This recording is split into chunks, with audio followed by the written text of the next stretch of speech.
سورۃ الفرقان کی آیت نمبر 67 ہے۔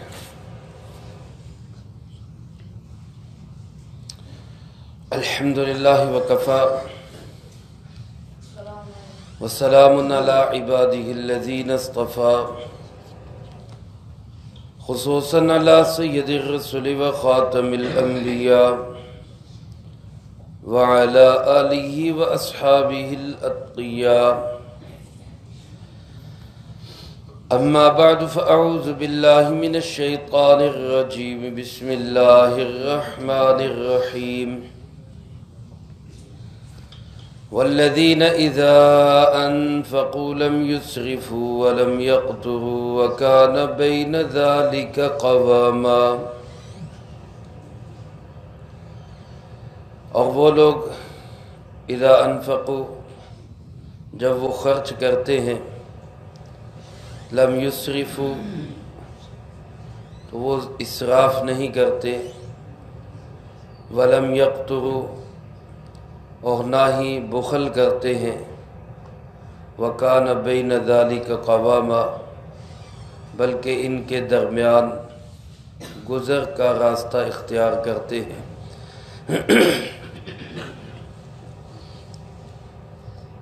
سورۃ الفرقان کے اس آخری رکوع کی آخری آیات میں اللہ رب العالمین نے 12 ایسی صفات بیان فرمائی ہے۔ یہ صفات جس بندے کے اندر ہوں، اس بندے کو اللہ پاک نے رحمان کے بندے ہونے کا اعزاز عطا فرمایا ہے۔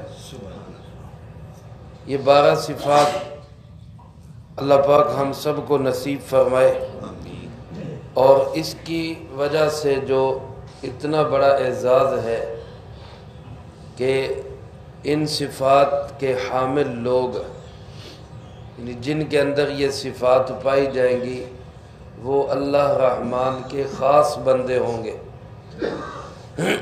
اللہ پاک وہ اعزاز بھی ہم سب کو نصیب فرمائے۔ 4 صفات گزشتہ درس میں گزر چکی، ان کا بیان ہو چکا۔ پہلی صفت یہ بیان فرمائی گئی کہ وہ زمین پر عاجزی اور انکساری کے ساتھ رہتے ہیں اور چلتے ہیں۔ ان کی چال ڈھال میں، ان کی بول بلار میں، ان کی گفتگو میں، حرکات و سکنات میں کہیں بھی تکبر نظر نہیں آتا، تواضع اور عاجزی نظر آتی ہے۔ دوسری صفت یہ ارشاد فرمائی گئی کہ جب جہالت والے بے وقوف نادان لوگ ان سے بحث و مباحثہ کرتے ہیں تو وہ لوگ سلامتی کی بات کرتے ہیں، ایسی بات نہیں کرتے جس پہ ان کے لیے بھی آخرت میں مواخذہ ہو یا دوسرے بندے کی دل آزاری اور اس کی عزت پامال ہو، ایسی بات وہ نہیں کرتے۔ تیسری صفت اور علامت یہ بیان فرمائی کہ ان کی راتیں جو ہے وہ رب کے سامنے سجدے اور قیام میں گزرتی ہیں، یعنی بندوں کے ساتھ بھی معاملہ ان کا بہت اچھا، اور اللہ رب العالمین کے ساتھ بھی معاملہ ان کا بہت اعلیٰ اور شاندار۔ اور چوتھی علامت اور صفت ان کی یہ ارشاد فرمائی کہ ان ساری صفات کے ہوتے ہوئے بھی حقوق اللہ بھی ٹھیک ہے، حقوق العباد بھی ٹھیک ہے، اس کے باوجود وہ اپنی عبادتوں پہ گھمنڈ نہیں کرتے، بلکہ جہنم سے بچنے کے لیے اللہ سے پناہ مانگتے ہیں کہ یا اللہ تو ہمیں جہنم کے عذاب سے بچا۔ آج کی درس میں جو آیت مبارکہ تلاوت کی گئی، اس میں اللہ پاک نے 5ویں علامت ان لوگوں کی ارشاد فرمائی، اور 5ویں علامت کا تعلق مال کے ساتھ ہے۔ پہلی علامات کا تعلق جسم کے ساتھ تھا، بدنی طور پہ تواضع، بدنی طور پہ وہ زبانی اعتبار سے کسی سے دل آزاری کی بات نہیں کرتے، بدن کو رات بھر اللہ کے سامنے قیام اور سجود میں رکھتے، اور اللہ سے جہنم کے واسطے سے اللہ رب العزت کی پناہ میں آتے ہیں کہ جہنم سے ہمیں بچا کے رکھنا۔ اس میں جو اللہ پاک نے بیان فرمایا وہ ہے مال کے اعتبار سے، مال کے اندر ان کا طریقہ کار کیا ہوتا ہے۔ میرے محترم دوستو، ایک بات تو یہ ذہن میں رکھیں کہ ہم نہ کمانے میں آزاد ہیں نہ خرچ کرنے میں آزاد ہیں۔ ہماری کمائیوں کے متعلق بھی سوال ہوگا، ہمارے خرچ کرنے کے متعلق بھی سوال ہوگا۔ حدیث پاک میں آتا ہے، رسول اللہ صلی اللہ علیہ وسلم نے ارشاد فرمایا، کسی انسان کے قدم قیامت کے دن اپنی جگہ سے ہٹ نہیں سکیں گے جب تک اس سے 4 سوال نہیں کر لیے جائیں گے۔ جب تک 4 سوال کا جواب نہیں دے لے گا، اس کے قدم اپنی جگہ سے ہل بھی نہیں سکتے۔ پہلا سوال کیا ہوگا؟ عمر کہاں گزاری، زندگی کن کاموں میں گزاری۔ دوسرا سوال ہوگا کہ زندگی کا خاص حصہ جوانی کن کاموں میں گزاری۔ تیسرا سوال ہوگا کہ علم کتنا، جو علم اللہ پاک نے دیا تھا اس پہ کتنا عمل کیا، علم کے مطابق عمل کیا یا نہیں کیا، یہ بھی سوال ہوگا۔ اور چوتھا اور آخری سوال یہ ہوگا کہ مال کہاں سے کمایا اور کہاں خرچ کیا۔ کہاں سے کمایا یہ بھی پوچھا جائے گا، کہاں خرچ کیا یہ بھی پوچھا جائے گا۔ تو اس بارے میں یہ بات ذہن میں رکھیں، نہ ہم کمانے میں آزاد ہیں کہ جو دل کرے کمائیں، حلال ہو حرام ہو، جائز ہو ناجائز ہو، اپنا ہو کسی کا حق ہو، کوئی بات نہیں، آنے دو۔ ہم اس معاملے میں آزاد نہیں ہیں۔ خرچ کرنے کے معاملے میں بھی ہم آزاد نہیں کہ جہاں دل کرے ہم خرچ کر دیں، حلال جگہ ہو حرام جگہ ہو، جائز جگہ ہو ناجائز جگہ ہو، اللہ کے حکم کے مطابق ہو اللہ کے حکم کے خلاف ہو، یہ اس معاملے میں بھی ہم آزاد نہیں ہیں۔ اسی بات کو اللہ پاک نے یہاں عباد الرحمن کی صفت میں یوں ذکر فرمایا کہ جو رحمان کے بندے ہوتے ہیں ان کے اندر یہ صفت ہوتی ہے کہ نہ تو وہ اسراف کرتے ہیں نہ وہ بخل اور کنجوسی کرتے ہیں، بلکہ وہ درمیانی راہ چلتے ہیں، اعتدال کے ساتھ اپنے اخراجات کو خرچ کرتے ہیں۔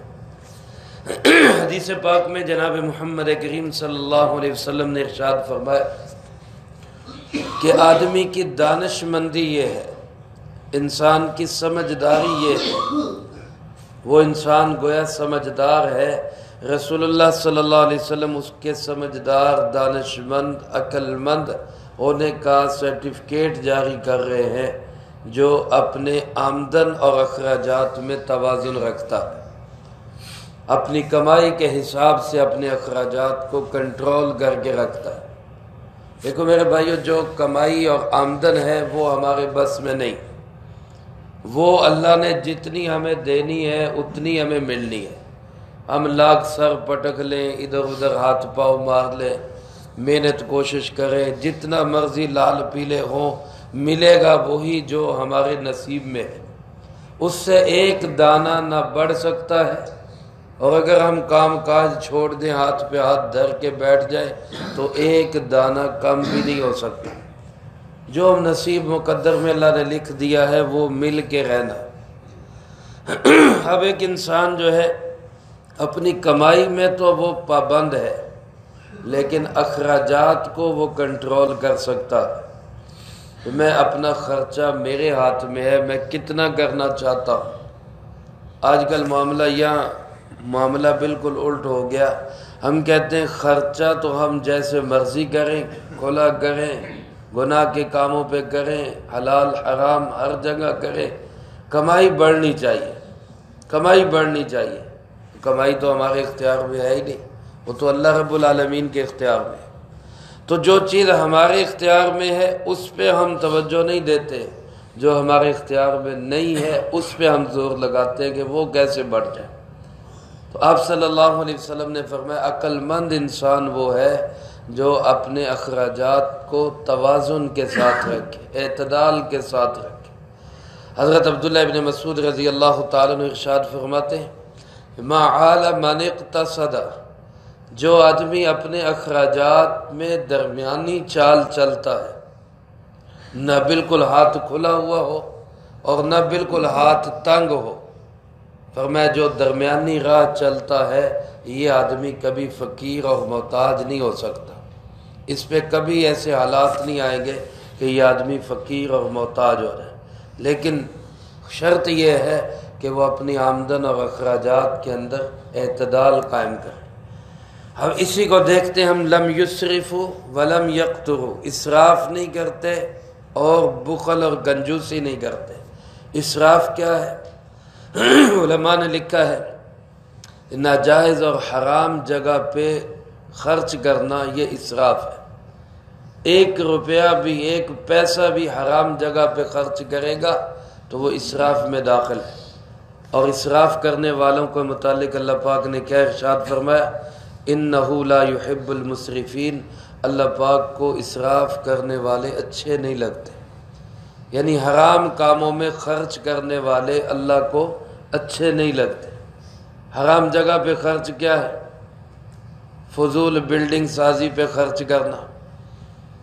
علماء نے لکھا ہے کہ جو رہائش ہے اس کے متعلق 5 درجے۔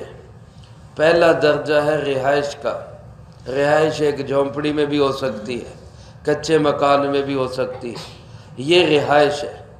اب اس پہ کچا مکان بنانے کے لیے، جھونپڑی بنانے کے لیے خرچ کرنا یہ اسراف نہیں ہے۔ اس سے اگلا درجہ ہے آسائش کا، رہائش سے آگے آسائش۔ بندہ گھر بناتا ہے، کہتا ہے ذرا آرام دہ ہو جائے، سہولیات والا ہو جائے، مجھے آسانی ہو، اس میں کوئی تنگی نہ ہو۔ شریعت نے اس پہ بھی پابندی نہیں لگائی، آسائش بھی کر سکتے ہو، آسائش والا گھر بھی بنا سکتے ہو، اس پہ خرچ کرو گے تو تب بھی اسراف نہیں ہے۔ اس سے اگلا درجہ ہے ذبائش کا۔ کوئی آدمی خرچ کرتا ہے، ذبائش کا مطلب اپنے گھر کو سجاتا اور خوبصورت کرتا ہے تاکہ مہمان خوش ہو جائے، میرے گھر میں مہمان آئے اس کو کوئی تنگی نہ ہو، اس کو گھر اچھا لگے، کھلا ہوادار لگے، اس اعتبار سے خرچ کرتا ہے تو تب بھی شریعت نے پابندی نہیں لگائی، یہ اسراف میں داخل ہے۔ اس سے اگلا درجہ جو ہے وہ ہے نمائش کا۔ نمائش کا مطلب کیا کہ لوگ دیکھیں اور کہیں واہ واہ کمال مکان بنایا، جی واہ جی واہ کمال ہو گیا، بڑی زبردست کوٹھی بنائی، یہ نمائش ہے۔ تو علماء نے لکھا ہے کہ یہ جو نمائش ہے یہ اسراف ہے، اس پہ خرچ کرنا لوگوں کو دکھانے کے لیے، کہ لوگ دیکھیں اور کہیں واہ بڑی زبردست شاندار کوٹھی بنائی اور مکان بنایا، یہ بلڈنگ سازی پہ جو خرچ ہو رہا ہے یہ خرچ ناجائز اور حرام ہو رہا ہے، یہ اسراف ہے۔ اسی طرح جو فضول رسموں پہ خرچ ہوتے ہیں، مہندی پہ خرچ ہو رہا ہے، گانے بجانے پہ خرچ ہو رہا ہے، اسی طرح تیجا چالیہ کلا، یہ سارے جو اخراجات ہیں یہ ناجائز اور حرام جگہ پہ خرچ ہو رہے ہیں۔ اب یہ جو خرچ ہے یہ اسراف میں داخل ہے۔ یہ اللہ پاک اس کے متعلق فرماتے ہیں لا يحب المسرفین، اللہ کو اسراف کرنے والے اچھے نہیں لگتے۔ آج ہمارا روپیہ پیسہ ملک کا کتنا سرمایہ ہے جو محض فضول بلڈنگ سازی پہ خرچ ہو رہا ہے۔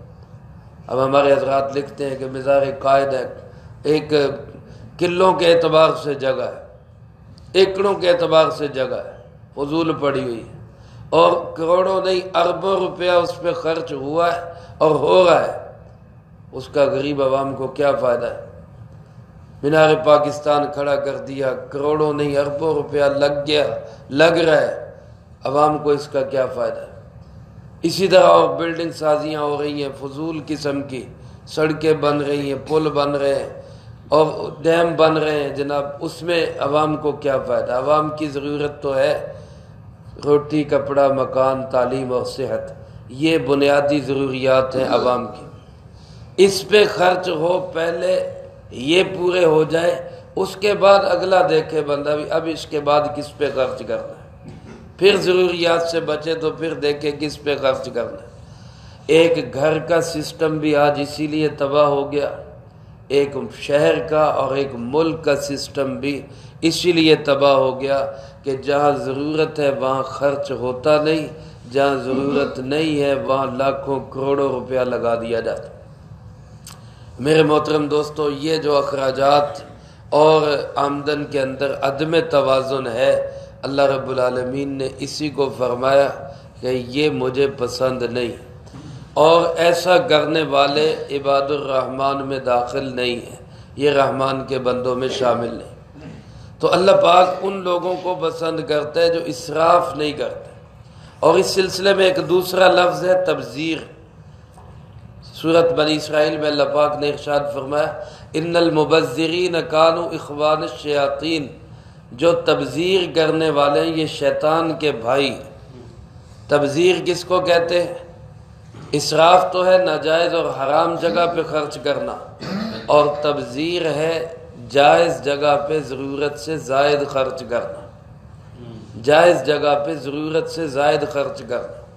100 روپے میں کام چل سکتا ہے تو خام خواہ 150 روپیہ 200 روپیہ خرچ کرنا، یہ تبذیر ہے۔ اسراف ناجائز اور حرام جگہ پہ لگانا، اور تبذیر ضرورت کی جگہ پہ ضرورت سے زائد خرچ کرنا۔ اب ہمارا ایک گھر کا گزارا مثال کے طور پہ 1.5 کلو 2 کلو دودھ میں ہو جاتا ہے، اب وہ گزارا کرنے کی بجائے 3 کلو 4 کلو دودھ وہ منگاتا ہے، تو وہ گویا اپنے گھر کے اندر تبذیر کر رہا ہے۔ اگر 1 مہینے کا گزارا 20 کلو آٹے میں ہوتا ہے، وہ 30 کلو منگاتا ہے اور پھر اس کو فضولیات میں لگاتا ہے، تو اللہ رب العالمین کو یہ چیز پسند نہیں۔ اپنے جائز اخراجات پر ضرورت سے زائد خرچ کرنا۔ 400 روپے کے جوڑے میں گزارا ہو سکتا ہے، وہ کہتے ہیں کہ نہیں میں نے تو 4000 والا ہی جوڑا پہننا، اس کے بغیر گزارا نہیں۔ سٹیٹس کو یہ چیز جو ہے جس نے ہمارے اخراجات اور آمدن کے اندر عدم توازن پیدا کر دیا۔ ایک آدمی 200-400 روپے کا جوتا لے کے اس سے گزارا کر لیتا ہے، لیکن وہی آدمی کہتا ہے کہ نہیں یار 15-20 ہزار کا جوتا، پتہ تو لگے۔ یہ جو پتہ تو لگے ہے نا، یہ خطرناک کام ہے۔ پتہ تو لگے، یہ خطرناک کام۔ ہر آدمی اس کو دیکھ سکتا ہے کہ میری ضرورت کہاں تک ہے اور میں ضرورت سے زائد کہاں پہ خرچ کر رہا ہوں۔ یہ کوئی کسی کو نہیں کہہ سکتا۔ میں نہیں کسی کو کہہ سکتا کہ جناب آپ ضرورت سے زائد خرچ کر رہے ہیں، آپ مجھے نہیں کہہ سکتے۔ آپ اپنا آپ دیکھیں، میں اپنا آپ دیکھوں، میری ضرورت کہاں تک ہے اور میں کہاں ضرورت سے زائد خرچ کر رہا ہوں۔ اگر ضرورت سے زائد خرچ کر رہے ہیں تو یہ مبذر ہے، اور مبذر کو اللہ پاک نے فرمایا شیطان کا بھائی ہے۔ اور اگر حرام جگہ پہ خرچ کر رہے ہیں، سالگرہ کی رسموں پہ خرچ کر رہے ہیں، فضولیات مہندی اور گانا بجانا اور ڈھول ڈھبکا اس پہ خرچ کر رہے ہیں، تو یہ اسراف ہے۔ اور مصرف کو اللہ پاک نے فرمایا مصرف مجھے اچھا نہیں لگتا، مصرف تو مجھے پسند ہی نہیں۔ تو اسراف اور تبذیر دونوں خطرناک چیزیں ہیں۔ اللہ پاک فرماتے ہیں جو عباد الرحمن ہوتے ہیں، جو رحمان کے بندے ہوتے ہیں، وہ مال کو فضول میں خرچ نہیں کرتے۔ وَلَمْ يَقْتُرُوا، اور دوسری طرف فرمایا وہ کنجوسی بھی نہیں کرتے۔ کنجوسی کیا ہے؟ کہ ضرورت کی جگہ پہ بھی خرچ نہ کرنا، زکوٰۃ نہ دینا۔ سب سے پہلے سب سے بڑا کنجوس وہ آدمی جو مال کی زکوٰۃ بھی نہیں دیتا۔ پھر اس کے بعد صدقہ فطر ہے، قربانی ہے، صدقہ فطر ادا نہیں کرتا، قربانی نہیں دیتا، یہ اس سے بڑا کنجوس کوئی نہیں۔ اسی طرح عام صدقات نفلیہ ہے، نفلی صدقات نہیں دیتا۔ جس طرح ہمارے جسم کو غذا کی ضرورت ہے، ہماری روح کو بھی روزانہ صدقے کی ضرورت ہے۔ روحانی غذا ہے صدقہ۔ اب روزانہ کے اعتبار سے کچھ نہ کچھ صدقہ کرنا اس کی زندگی میں نہیں ہے، تو یہ بخل اور کنجوسی ہے۔ اسی طرح بیوی بچوں پہ خرچ کرنا، جتنی ان کی ضرورت ہے ضرورت کے مطابق اگر کوئی آدمی خرچ نہیں کرتا تو یہ کنجوسی ہے۔ اپنے ماں باپ محتاج ہیں، ماں باپ کا اخراجات بیٹے کی ذمہ داری ہے، اب بیٹا ماں باپ پہ ضرورت کے مطابق خرچ نہیں کرتا تو یہ کنجوسی ہے۔ اور یہ میرے دوستو کنجوسی بڑی سخت بیماری ہے۔ رسول اللہ صلی اللہ علیہ وسلم نے فرمایا ای داء ادوأ من البخل کنجوسی سے بڑی بیماری کون سی ہو سکتی؟ اس سے بڑی بیماری کون سی ہو سکتی؟ اور ایک جگہ آپ نے ارشاد فرمایا السخی قریب من اللہ و قریب من الناس و قریب من الجنہ و بعید من النار. جو سخی آدمی ہوتا ہے وہ اللہ کے بھی قریب ہے، وہ جنت کے بھی قریب ہے، وہ لوگوں کے بھی قریب ہے، اور وہ جہنم سے دور ہے. اور فرمایا البخیل بعید من اللہ و بعید من الناس و بعید من الجنہ و قریب من النار. جو کنجوس آدمی ہے وہ اللہ سے بھی دور، وہ لوگوں سے بھی دور، اور وہ جنت سے بھی دور، اور وہ جہنم کے قریب ہے. تو ضرورت کی جگہ پہ فرائض میں بھی مال کو خرچ نہ کرنا یہ کنجوسی کہلاتا ہے. تو اللہ پاک ارشاد فرماتے ہیں جو رحمان کے بندے ہوتے ہیں وہ کنجوسی بھی نہیں کرتے. حضرت عثمان رضی اللہ تعالیٰ عنہ کے ایک واقعہ سے ہمیں نظر آئے گا کہ اسراف کیا ہے اور کنجوسی کیا ہے. ایک شخص رسول اللہ صلی اللہ علیہ وسلم کی خدمت میں حاضر ہوئے اور انہوں نے اپنی کسی ضرورت کا سوال کیا کہ مجھے فلاں ضرورت کے لیے امداد کی ضرورت ہے، آپ میرا تعاون فرمائیں. آپ نے فرمایا عثمان کے پاس چلے جاؤ اور عثمان سے جا کے میرا پیغام عرض کرو، میرا سلام کہو، اور اس سے کہو تمہارا تعاون کرے. وہ شخص حضرت عثمان رضی اللہ تعالیٰ کے دروازے پہ گئے. چھوٹے چھوٹے گھر تھے. حضرت عثمان بڑے مالدار صحابی تھے، لیکن گھر ان کا بھی دوسرے صحابہ کی طرح عام ہی گھر تھا. تو چھوٹا گھر تھا، اندر سے آوازیں باہر آ رہی تھی. اس آدمی نے جو سنا تو حضرت عثمان رضی اللہ تعالیٰ عنہ اپنی بیوی کو ڈانٹ رہے تھے، بیوی کو جھڑک رہے تھے. کس بات پہ؟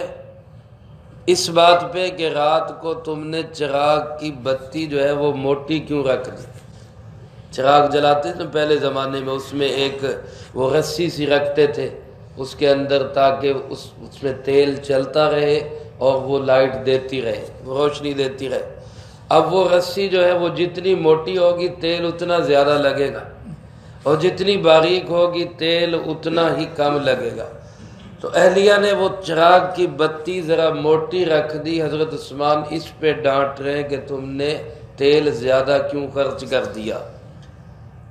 اب یہ اس سے اتنی سی بتی موٹی رکھنے میں کتنا کو تیل لگ گیا ہوگا، ساری رات کے اندر کتنا تیل زیادہ جل گیا ہوگا. اس پہ حضرت عثمان بیوی کو ڈانٹ رہے. اب وہ شخص باہر کھڑا حیران ہوتا ہے کہ یار یہ جو اتنا سا تیل خرچ ہونے پہ اتنا ڈانٹ رہا ہے، یہ میری کیا امداد کرے گا، یہ میرا کیا تعاون کرے گا. لیکن پھر سوچا مجھے رسول اللہ صلی اللہ علیہ وسلم نے بھیجا ہے، میں تو اپنا پیغام دوں، پھر دیکھتا ہوں کیا ہوتا ہے. تو دروازہ کھٹکایا، حضرت عثمان تشریف لائے، عرض کی اللہ کے محبوب نے بھیجا ہے، سلام عرض کیا ہے اور مجھے ضرورت ہے، میرا تعاون فرمائے. حضرت عثمان رضی اللہ تعالیٰ عنہ اندر گئے اور اشرفیوں کی ایک تھیلی، بھری ہوئی تھیلی لا کے اس کو دے دی. سونے کے سکوں کی بھری ہوئی تھیلی لا کے اس کے ہاتھ میں تھما دی. اب وہ حیران ہے، دیکھ رہے، کبھی اس منظر کو سوچتا ہے، کبھی اس اشرفیوں کو دیکھتا ہے. حضرت عثمان رضی اللہ تعالیٰ نے دیکھا تو کہنے لگے میاں کیوں، بتاؤ تھوڑے ہیں تو اور لا دوں. اس نے کہا نہیں جی میری ضرورت کے لیے تو کافی ہیں، لیکن میں ایک بات میں نے سنی، میں اس پہ حیران ہوں. کیا سنا؟ کہ آپ ابھی تو اہلیہ کو جھڑک رہے تھے، ڈانٹ رہے تھے کہ بتی کیوں موٹی رکھ دی، اور ابھی مجھے اتنی اشرفیاں لا کے دے دی. حضرت عثمان نے فرمایا جاؤ تم اپنا کام کرو، تمہیں اس سے کیا لینا دینا. کہنے لگا جی نہیں بتائے تو صحیح مسئلہ کیا ہے. فرمایا یہ میری آخرت کا مسئلہ ہے اور وہ میری دنیا کا مسئلہ ہے. وہاں میں جو خرچ کروں گا اس کا تو مجھے حساب دینا پڑے گا، اور یہاں جو میں خرچ کر رہا ہوں اس کا تو میں نے اللہ سے حساب لینا ہے. تو خیر کے کاموں پہ، دین کے کاموں پہ وہ اس انداز سے خرچ کرتے تھے. اگرچہ ہمیں شریعت نے، اسلام نے یہ کہا ہے کہ خیر کے کاموں میں بھی اعتدال کے ساتھ خرچ کرو، توازن کے ساتھ خرچ کرو. شر کے کاموں میں تو کرنا ہی نہیں. ضروریات میں ضرورت کے مطابق کرنا ہے. جو نیکی اور خیر کے کام ہیں اس میں بڑھ چڑھ کے کرنا ہے، لیکن ایسے نہیں کہ سارا مال خرچ کر کے پھر خود فقیروں کی طرح بیٹھ جاؤ. ایسے بھی ہمیں شریعت نے نہیں کہا۔ سارا مال ہر کسی کا قبول نہیں ہوتا، وہ صدیق جیسا ایمان ہو تو پھر ہی سارا قبول ہوتا ہے۔ ابو بکر رضی اللہ تعالیٰ عنہ جیسا ایمان ہو۔ ایک اور صحابی بھی آئے تھے سارا مال لے کر، سعد ابن معاذ رضی اللہ تعالیٰ عنہ غالباً سارا مال لے کر آئے تھے۔ اللہ کے محبوب نے فرمایا نہیں قبول، کہا جی آدھا لے لیں، فرمایا نہیں قبول۔ پھر انہوں نے کہا جی تیسرا حصہ لے لیں، آپ نے فرمایا تیسرا لے لیتا ہوں، تیسرا بھی بہت زیادہ ہے، تیسرا بھی بہت زیادہ ہے۔ تو علماء نے لکھا کہ اپنے مال میں سے خیر کے کاموں میں خرچ کرتے ہوئے بھی اعتدال رکھنا چاہیے۔ یہ نہیں کہ بندہ بعض اوقات شوق میں آیا تو لگا دیا جناب سارا ابو بکر صدیق کی طرح رضی اللہ تعالیٰ عنہ، اور بعد میں بیٹھا ہے کہ جناب اللہ نے تو کہا کہ مولوی کے زبانی سنا تھا 10 دنیا 70 آخرت، وہ 10 دنیا والا تو ملے ہی نہیں۔ وہ تو پھر صدیق جیسا ایمان اور صبر ہو تو پھر سارا مال خرچ کیا جا سکتا ہے، ورنہ اعتدال ہی ضروری ہے۔ اللہ پاک فرماتے ہیں وَكَانَ بَيْنَ ذَلِكَ قَوَامًا، تو یہ جو ایمان والے اور عباد الرحمن ہیں، رحمان کے بندے، یہ نہ تو فضول خرچی کرتے ہیں اور نہ کنجوسی کرتے ہیں، بلکہ اس کے درمیانی راستہ، گزران کا راستہ، گزر اوقات کا راستہ تلاش کرتے ہیں۔ قوام قاف کے زبر کے ساتھ بھی اس کا معنی گزارا کرتے ہیں، گزارا کرتے ہیں، اور قوام اگر قاف کی زیر کے ساتھ قوام ہو تو پھر اس کا معنی یہ ہے کہ وہ بقدر ضرورت روزی کماتے ہیں اور بقدر ضرورت ہی خرچ کرتے ہیں۔ قوام کہتے ہیں جو انسان اتنا کھائے کہ اس سے اس کی زندگی چلتی رہے، اس کو قوام کہا جاتا ہے، قوت لا یموت۔ تو گویا دونوں صورتوں میں اس کا مفہوم یہی نکلے گا کہ درمیانی راہ چلتے ہیں، اعتدال والی راہ چلتے ہیں۔ تو ہم اگر عباد الرحمن میں شامل ہونا چاہتے ہیں تو آج سے ہم سب نیت کر لیں کہ اپنے آمدن میں اور اپنی اخراجات کے اندر ہم توازن لائیں گے، حرام جگہ پہ ہم بالکل خرچ نہیں کریں گے، اور ضرورت کی جگہ پہ بھی ہم اعتدال کے ساتھ، توازن کے ساتھ خرچ کریں گے۔ اللہ مجھے آپ کو سب کو عباد الرحمن کی یہ ساری صفات اپنانے کی توفیق نصیب فرمائے، جو کہا سنا اس کو زندگی میں لا کے دوسروں تک پہنچانے کی توفیق عطا فرمائے۔ اللہم انت السلام ومنک السلام، تبارک ربنا وتعالیت یا ذا الجلال والاکرام۔